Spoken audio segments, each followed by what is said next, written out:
So today's sermon is titled Don't Look Down. And I kind of got this phrase 2 years ago at one of the camps, and it's like over the last 2 weeks, God has just like brought it up and like shaken it in my head, and I said, no, okay, now I just have to share. So I'm just sharing that. Perfect timing. Coming. Okay, let them come. I just started. Continue. Okay, fine. No, you come in the... Yeah, I figured. Come. Oh, okay. Welcome. Yeah. Then I'm taking your place. Yes. Okay, so the passage that we're doing today is Matthew 14, 22 to 33. I'm just going to ask Natasha to read it. But Masi, Mike, That's it. Natasha made come here. come now So and that- like loud. Indian voice.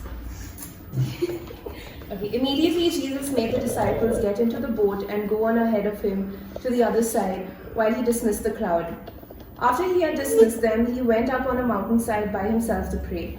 Later that night, he was there alone, and the boat was already a considerable distance from land, buffeted by the waves because the wind was against it.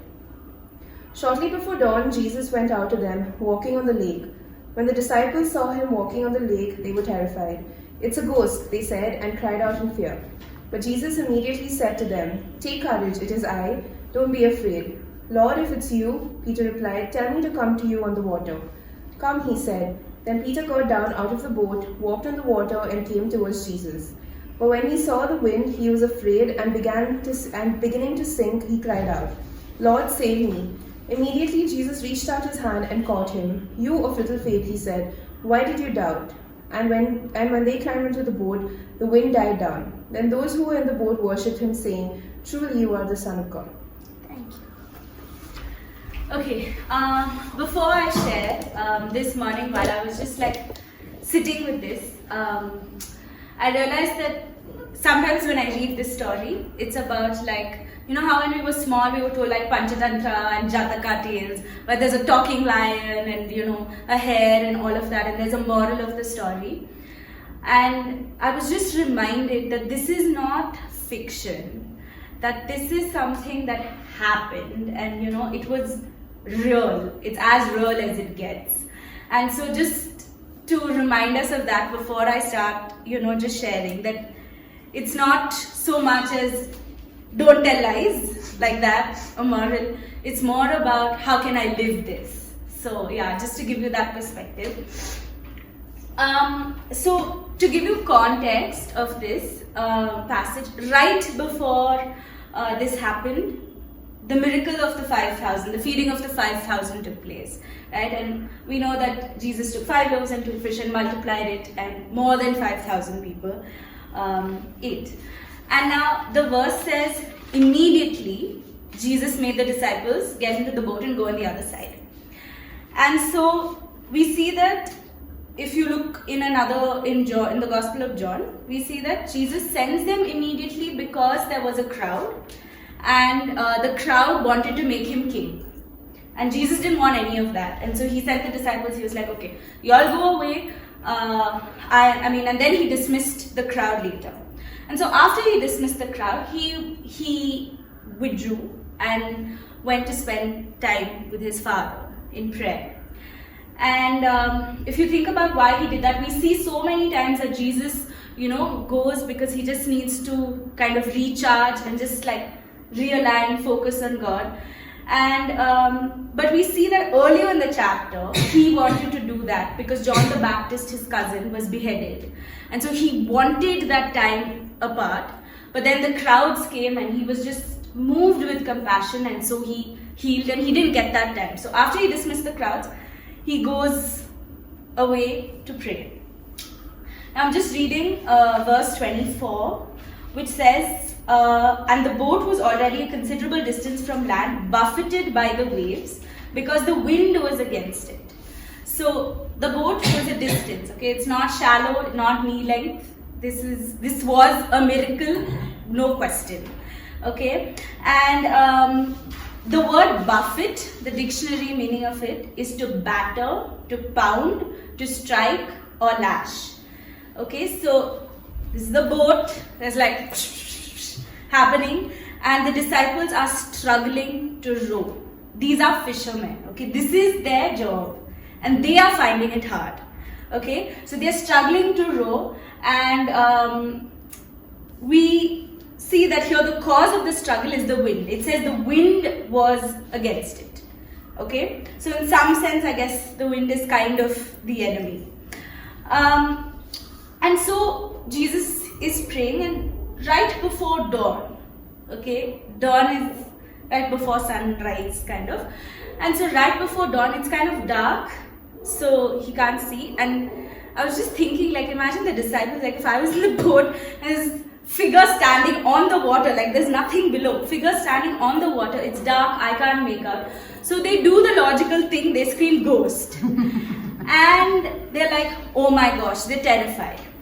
And then we have and then Jesus says, calm down, take courage.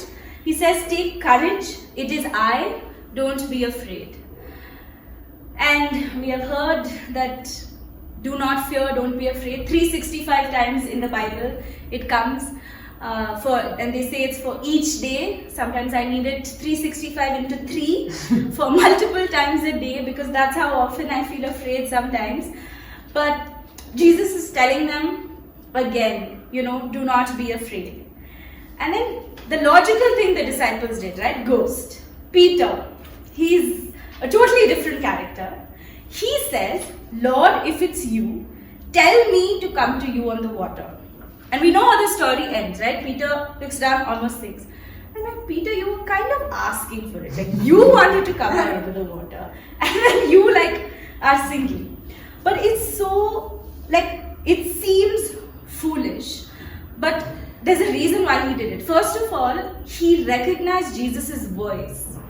So the other disciples, and probably even Peter, couldn't make out who that was. They were just like a figure in the dark standing on water. But when Jesus said that, he recognized his voice. Jesus doesn't say, it is I, Jesus Christ of Nazareth, your friend, we healed, all of that, nothing. He just says, it is I. And with that sentence, it's enough for Peter to know who it is. And the other thing that happens is, when he knows, okay, this is Jesus, he just has such a heart to do what Jesus wants to do. So if Jesus is walking on water, I want to do that. If Jesus is healing, I want to do that. And that's why he says, if it's you, I want to be with you. I want to be around you. I want to do what you are doing. And really, it looks very, very, very foolish from the outside. But I was just thinking about it, and a lot of times, a lot of things God asks us to do might look absolutely foolish from the outside. And so Jesus' response to that is, come. Like, just that one word, come. And he's inviting Peter into doing that radical thing, that impossible thing, that new thing, inviting him to do what God did. And so Peter believes, he walks on water, he walks towards Jesus. And then it says, but when he saw the wind, he was afraid and began to sink. Now he saw the wind. We know Peter, fisherman, right? So he knows wind, waves, he knows all of this because this is his living. This is how he thinks.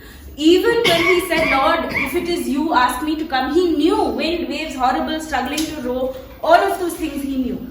But when he saw Jesus, none of that mattered. None of the logic, none of the rationality, none of the experience. Like, all of that was just set aside, and he was like, I want to do what you are doing. But the second he took his eyes off Jesus, he took that step, walking towards Jesus, he took his eyes off and he was like, what about everything else? And that's when he started sinking.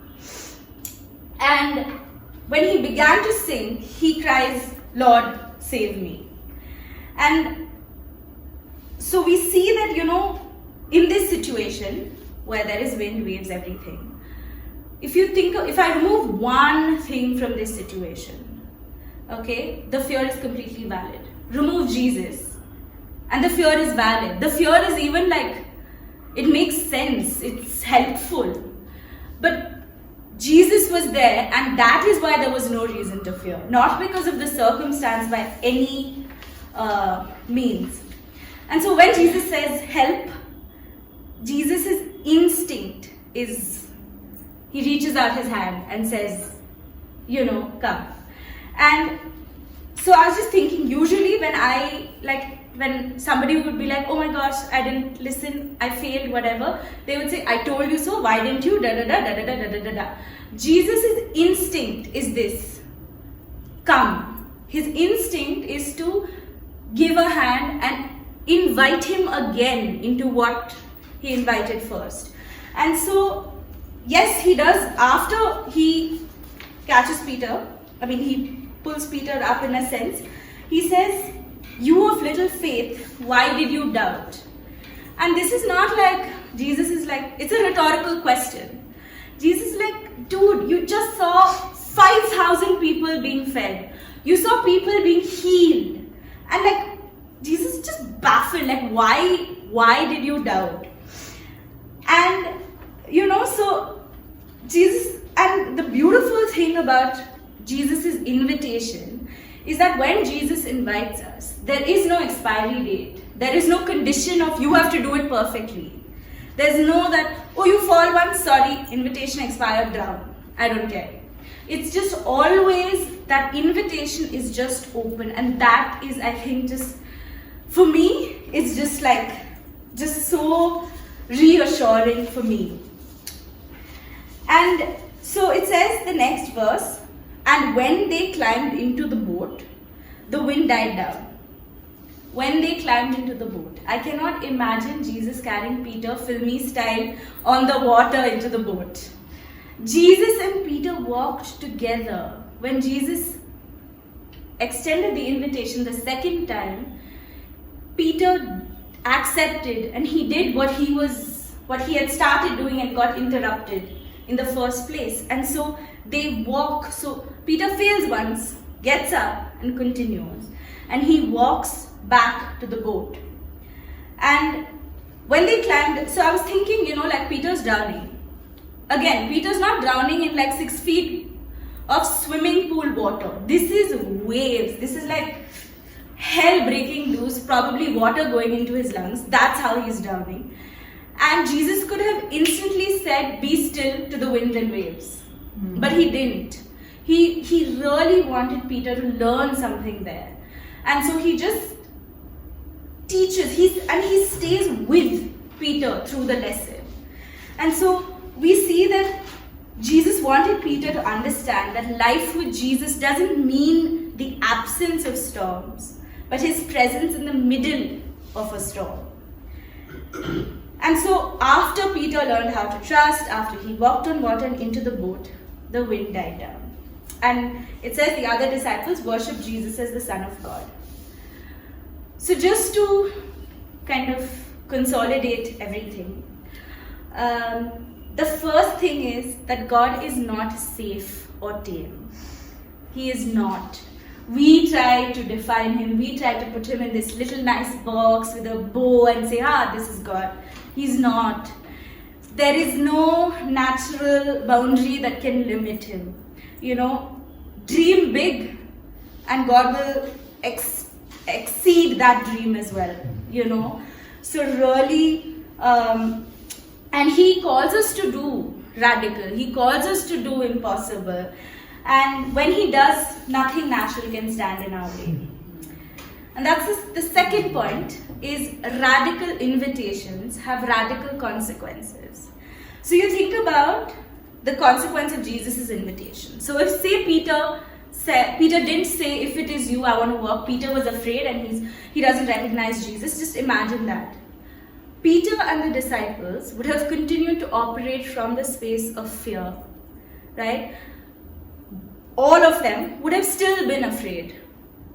It was this one guy saying yes, one guy saying, I want to do that changed the way the other disciples looked at Jesus. And so when when there is an acceptance of Jesus' invitation, there's a consequence for Peter, because his faith obviously goes boom and he learns a very important lesson. But the other disciples, just looking at that, when they come back into the boat, they're like, wow, this is the Son of God, and they worship. So Peter's small act of courage, and then falling, but courage again, reveals Jesus' nature to the disciples. And so this sermon was me getting out of my boat. For me, don't look down, but looking down was, looking at my skill of studying the Bible, which is not very great, cross-referencing again, not great. Some of my biggest cheerleaders are not here, but God sent my two biggest cheerleaders, and my schedule was super tight this week because I had exams, I had another course, there was just so many things happening. But really, and then I was imagining, okay, when I'm giving the sermon, people are going to be bored and uninterested, and people had already asked how long is the sermon going to be, and all of those things. And I knew that there were so many people in the room who are more qualified than me to give this sermon, all of these things in my head. But the second I stopped looking down, the second I stopped looking at the wind and straight into the eyes of Jesus, everything changed. I invited people to come here. Whether they came or not is a different story. But here I am just sharing, and so I just want to encourage each of you here today, wherever you are in this journey. So if you are, like the disciples, afraid to respond to Jesus' radical invitation, I want to say to you, have faith and take that first step, for he's on the water with you. And if you're like Peter, you're afraid he's disappointed with you because, you've looked away and you've looked down and slipped, just have faith. He won't let you sink. He's stretching his hand with a radical invitation once again. And if you're walking on the water with your eyes completely fixed on him, have faith and keep going. He's calling each of us deeper. Just don't look down.